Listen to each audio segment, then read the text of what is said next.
Buenas noches, queridos hermanos y hermanas. De nuevo estamos aquí un jueves más, de esta forma virtual, pero una forma también hermosa que el Señor ha provisto para nosotros, para que estemos en comunión los unos con los otros, para que aquel que tenga deseo de escuchar la palabra, de participar con los hermanos en las oraciones, pueda estar aquí y pueda disfrutar de esta reunión. Pues vamos a darle gracias al Señor por ello y vamos a abrir su palabra y nos vamos a ir al Evangelio de Lucas, en el capítulo 23, un pasaje que lo vamos a relacionar un poquito con uno que predicaba hace unos días Abraham, de aquel Simón de Cirene que venía del campo y fue obligado a llevar la cruz de Cristo, pero que esto le cambió su vida definitivamente. Nosotros vamos a ver hoy otra escena que sucede también en esos momentos cuando Jesús está portando ese pesado madero por la vía dolorosa, llegando al Calvario, sufriendo todos los azotes y todas las burlas y todo el escarnio que te puedes imaginar. Y vamos a ver qué pasó también en este capítulo 23 de Lucas, desde el 27 al 31. Vamos a leer. Dice así la palabra del Señor. Y le seguían una gran multitud del pueblo y de mujeres que lloraban y hacían lamentación por él. Pero Jesús, vuelto hacia ellas, hacia las mujeres, les dijo: Hijas de Jerusalén, no lloréis por mí, sino llorad por vosotras mismas y por vuestros hijos. Porque aquí vendrán días que dirán: bienaventuradas las estériles y los vientres que no concibieron y los pechos que no criaron. Entonces comenzarán a decir a los montes: caed sobre nosotros, y los collados: cubridnos. Porque si en el árbol verde hacen estas cosas, en el seco, ¿qué no harán? Fijaros que este versículo, cuando Jesús se compadece de aquellas mujeres, pero no compadeciéndose, sino anunciándoles lo que tienen que hacer. Ellas evidentemente se están compadeciendo del Señor. Creo que es un hecho natural de empatía humana compadecerse por una persona que está sufriendo, aunque sea el más despreciable del mundo. Pero aquí en este caso tenemos a unas mujeres que posiblemente habían captado que aquel era inocente, que aquel era una persona que no era digno, que no era merecedor de aquella muerte y de aquel martirio que le estaban dando. Y hay dos posturas en esto. Hay quien dice que sí, que es bueno compadecerse del Señor Jesús, ver los sufrimientos que tuvo y compadecerse en nuestra alma, en nuestro espíritu. Otros dicen que el Señor no necesita nuestra compasión, que debemos compadecernos de nosotros mismos por nuestra condición de pecadores. Yo creo que ambas pueden ser compatibles, creo que ambas pueden entremezclarse la una con la otra, porque el Señor Jesús, seguramente, después de todas aquellas personas que habían pedido su crucifixión ante Pilato, pues también habría algunas personas, seguramente, como estas mujeres, que no querían ese sufrimiento para Jesús. Y él les profetizó algo con respecto a un futuro próximo para ellas y para Jerusalén. Y les pidió que no derramaran lágrimas en esa ocasión, que guardaran las lágrimas para más adelante, por así decirlo. Dice el versículo 28, llorad por vosotros mismas. El versículo 28 nos dice: no lloréis por mí, sino llorad por vosotras mismas y por vuestros hijos. Pero ¿por qué tenían ellas que llorar por ellas mismas? Bueno, hay algo que está claro para que podamos un poco entender a aquellas mujeres. Primero, el hecho de la compasión, la empatía, el ver que una persona está sufriendo y injustamente, como era el caso del Señor Jesús.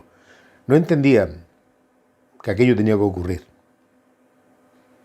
Jesús ya lo dice en el Evangelio de Mateo 16, 21, dice: desde entonces comenzó Jesús a declarar a sus discípulos que le era necesario ir a Jerusalén y padecer mucho de los ancianos, de los principales sacerdotes, de los escribas, y ser muerto y resucitar al tercer día. Esto no fue un episodio circunstancial, esto ya estaba profetizado.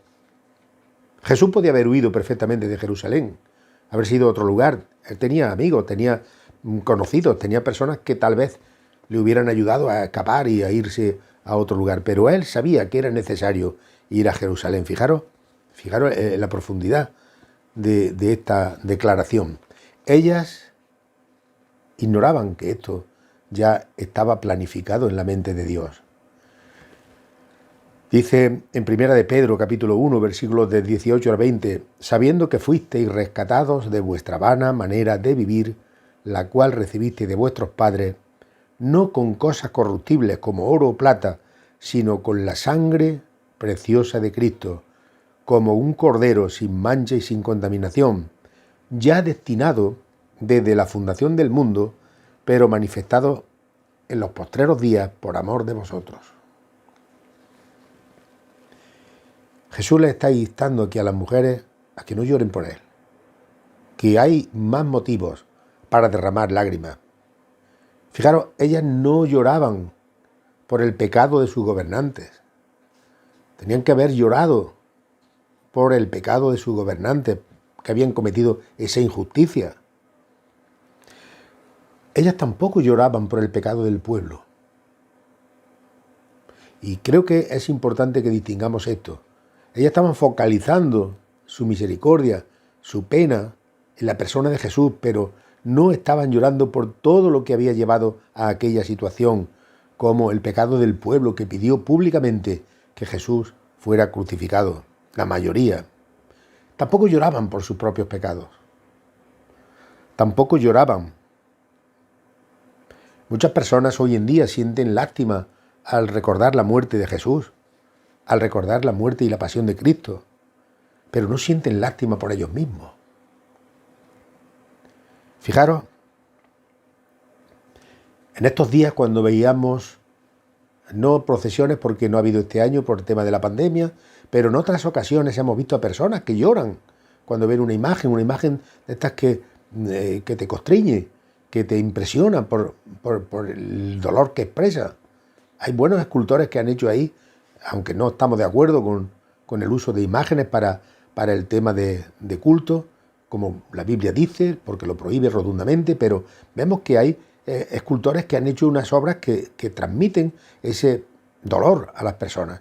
Y muchas personas lloran viendo esas imágenes, sienten infinita misericordia por Jesús, pero no sienten ese mismo dolor por sus pecados. No ven su pobreza espiritual. Muchas veces cuando hablamos de los creyentes de otros países, los cristianos que sufrieron persecución en la época romana y ahora sufriendo por muchos motivos en distintos países del mundo, sentimos pena por ellos y está bien que sintamos esa solidaridad por ellos, pero también tenemos que mirarnos a nosotros mismos donde ponemos nuestras lágrimas. Jesús nos da un ejemplo claro. Dice en el Evangelio de San Lucas, en el capítulo 19, a partir del versículo 41 y llegando hasta el 44, un pasaje que todos conocemos. Lo voy a leer para que se entiendan mejor las letras porque en la pantalla no se ven demasiado grandes. Dice, cuando llegó cerca de la ciudad, al verla lloró sobre ella, diciendo, oh, si también tú conocieses a lo menos en este tu día lo que es para ti tu paz, mas ahora está encubierto de tus ojos. Porque vendrá día sobre ti cuando tus enemigos te rodearán con vallado y te sitiarán y por todas partes te estrecharán y te derribarán a tierra y a tus hijos dentro de ti y no dejarán en ti piedra sobre piedra por cuanto no conociste el tiempo de tu visitación. Este es el ejemplo que nos da Jesús de sensibilidad, de dolor por aquellas personas que pecan, por aquellas personas que se alejan de Él. Concretamente aquí por la ciudad de Jerusalén, que era el símbolo religioso de la piedad, pero que habían vuelto todo aquello en costumbres, en ritos, en tradiciones, en preceptos, que se habían apartado ya todos los estamentos prácticamente de la palabra de Dios. También en el Evangelio de Mateo nos habla de esta misma escena, cuando dice esto que tenemos en pantalla, que es de la versión Reina Valera actualizada. Vamos a ver qué nos dice aquí.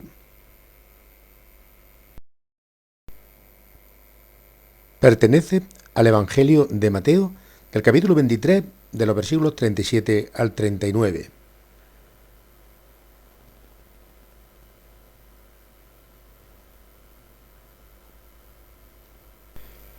Jerusalén, Jerusalén, que matas a los profetas y apedreas a los que te son enviados. ¿Cuántas veces quise juntar a tus hijos, así como la gallina junta a sus pollitos debajo de sus alas, y no quisiste? He aquí, su casa se les dejará desierta, porque les digo que desde ahora no me verán más hasta que digan, bendito el que viene en nombre del Señor. El Señor Jesús está mostrando aquí, con toda su fuerza, con toda su energía, el dolor por el pecado, el dolor por una sociedad desobediente. Hermano, ahí es donde tenemos que centrar nosotros nuestro llanto, llorar por nuestros pecados, llorar de arrepentimiento, llorar de sentir que hemos fallado, de sentir que no valoramos las cosas del Señor como tendríamos que hacerlas, de llorar porque ponemos otras cosas por delante del Señor en multitud de ocasiones. Los altares de las iglesias católicas antes, ahora ya se ha perdido ese rito, había en cada altar, el altar mayor que le dicen ellos para las celebraciones solemnes, había una reliquia de algún mártir. Es decir, un sitio del altar que era un cuadradito que se llamaba el ara, pues ahí siempre había la reliquia de un mártir, porque querían que tuviera presente siempre ese sentimiento hacia esa persona que había muerto por causa de la fe. Pero el Señor nos dice, llorar por vosotros mismos, le dice a las mujeres. Uno tiene que llorar por su pecado, uno tiene que llorar por su infidelidad a Dios, uno tiene que llorar por su desprecio, a veces a la iglesia del Señor. Uno tiene que llorar cuando te pide el Señor cosas y no las haces. ¿Quiénes se arrepintieron en los evangelios? Personas de verdad. Mirad, cuando vieron la situación que tenía, se dieron cuenta, como es el caso del publicano, como dice Lucas, capítulo 18, versículo 13. Mas el publicano, estando lejos, no quería ni aún alzar los ojos al cielo, sino que se golpeaba el pecho diciendo, Dios, sé propicio a mí, pecador. Esta persona se había dado cuenta de su situación espiritual y lloraba por él mismo. Pedro, cuando negó al Señor, en Marcos capítulo 14, versículo 72, dice, y el gallo cantó la segunda vez. Entonces Pedro se acordó de las palabras de Jesús que le había dicho, antes de que el gallo cante 2 veces, me negarás 3 veces. Y pensando en esto, lloraba. Fijaros que el Señor nos está aquí diciendo a través de estas mujeres también que nos hagamos un examen interno, un examen interior. Y el hijo pródigo, como nos dice en Lucas capítulo 15, versículo 21, y le dijo, Padre, he pecado contra el cielo y contra ti, y ya no soy digno de ser llamado tu hijo. Los 3 que aparecen en los evangelios tenían motivos para llorar. Esas mujeres lloraban por Jesús, pero Jesús quiere redirigir ese llanto no para él, sino para ellas mismas. Y no solo para ellas mismas, sino que también, como dice el versículo 28, por sus hijos. Porque los hijos es lo más directo que tenemos las personas. Los hijos aprenden de lo que son los padres. Nuestros hijos llegan a amar a Dios y ven que nosotros realmente amamos a Dios, que no vivimos una religión, que no vivimos unos ritos, que no vivimos unas costumbres, sino que amamos a Dios de verdad, con nuestras imperfecciones, con nuestros defectos. Eso lo ven nuestros hijos y lo captan. Dice la palabra que enseña al joven, al niño su camino, y aun cuando sea anciano se acordará de ella. Dice también en la carta primera a Timoteo, capítulo 3, versículo 15, refiriéndose a los ancianos y a los responsables de las iglesias, que gobiernen bien su casa, que tengan a sus hijos en sujeción con toda honestidad. Pues el que no sabe gobernar su propia casa, ¿cómo cuidará de la iglesia de Dios? Y esto es, ciertamente, para los ancianos y los diáconos, pero también es para todos los miembros de la iglesia del Señor. Nosotros, tal vez nuestros hijos, alguno no quiera seguir en la cosa de Dios, pero si hemos cumplido con nuestra obligación de hablarles del amor de Dios, si hemos cumplido con nuestra obligación de presentarles a Cristo, ellos algún día, si el Señor toca en su corazón, serán sensibles a la palabra. Cuando pensamos las personas que se nos han ido, conocidos, familiares, no sabemos, porque solamente Dios sabe quién se salva, pero la Biblia sí dice quién se salva. La Biblia dice que el que rechaza a Cristo condenado es. Cuando vemos familiares, amigos, conocidos nuestros que se han marchado, no sabemos, porque la mente de Dios solamente Él la conoce en profundidad. Pero nosotros sí sabemos que nuestra obligación era habernos preocupado por ellos y llorar por ellos cuando rechazaban al Señor. Algunos padres decimos, es que yo a mis hijos no los quiero obligar. Y es normal que digamos eso, pero tened en cuenta que para muchas cosas sí que los obligamos. Si a un niño de pequeño no lo obligas a ir a la iglesia, como ir a la escuela, como ir a otro sitio donde debe ir, como ir a visitar a sus abuelos, o a su familia, o a sus primos. Si no lo obligamos a algunas cosas, el niño por su voluntad tiende a hacer las cosas por su cuenta y no hacer lo que se le dice.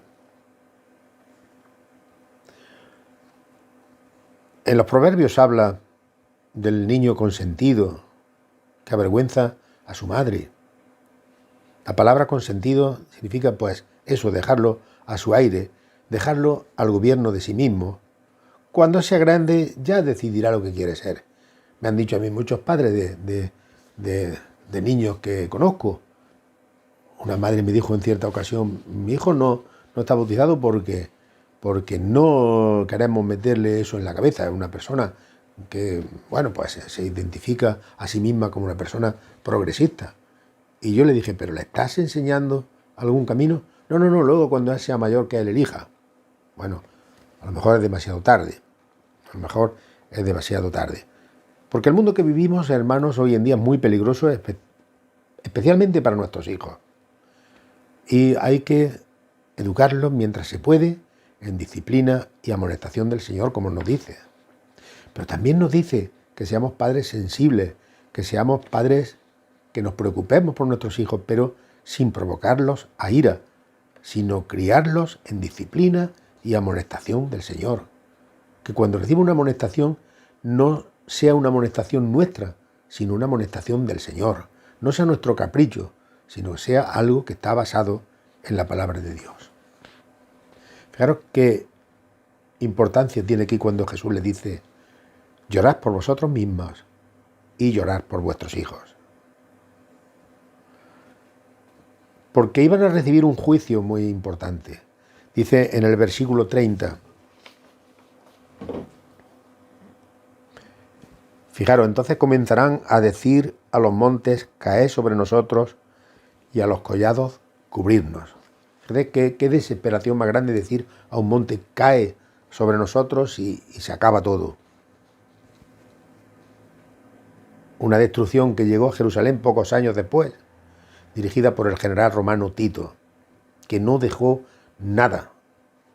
Jerusalén era un solar. En estas invasiones, ¿quién sufría más? Las mujeres y los hijos.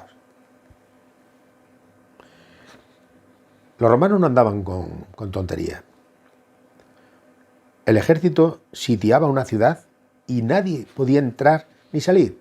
Y paciencia, que cuando se acabe los alimentos, veremos a ver qué pasa. El alimento se termina, tarde o temprano, por muchas reservas que haya. ¿Qué van a comer luego?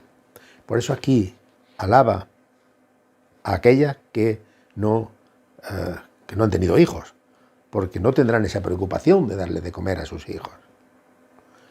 Bienaventuradas las estériles y los vientres que no concibieron y los pechos que no criaron, porque el sufrimiento que iban a experimentar era algo terrible.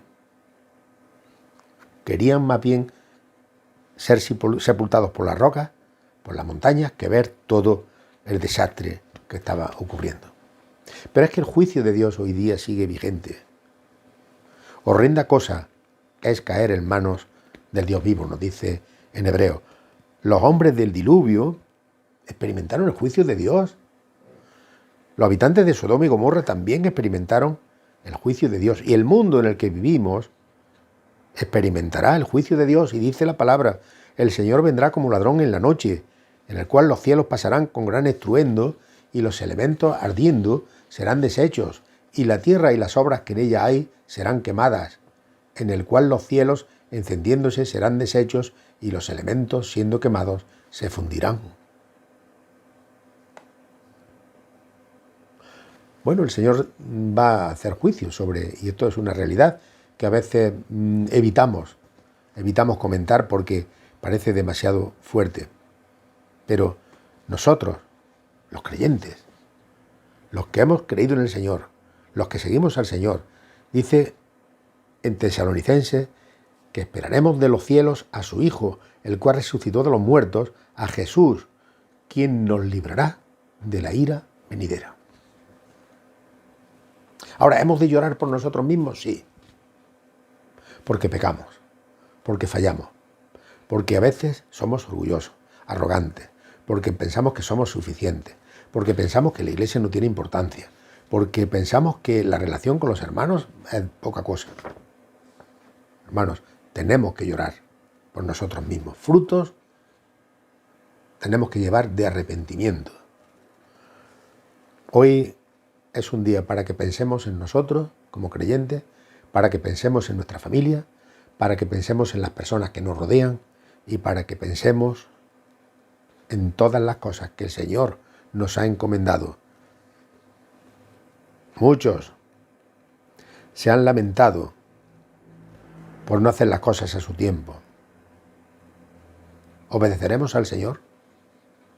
¿Lloraremos por nosotros mismos, por nuestras faltas, por nuestras infidelidades, por nuestra desobediencia? Y lloraremos también para los demás, porque los demás también nos importan. E intentaremos por todos los medios llegar a ellos con la palabra de Dios.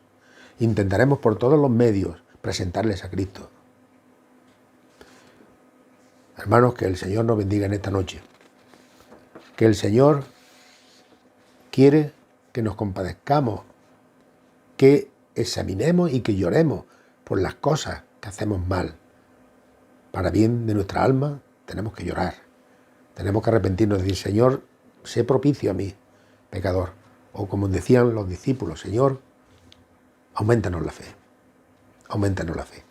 Hoy terminamos con nuestra reflexión en la conciencia que tenemos que tener hacia nosotros mismos y también el deber que tenemos de preocuparnos de los demás. De preocuparnos de los demás. Y como miembros de una iglesia tenemos muchas cosas que tenemos que arreglar delante del Señor para que el Señor no nos diga, mirad que la ira está cerca. Porque nosotros, como dice en este versículo, Él nos librará de la ira venidera. Que así sea.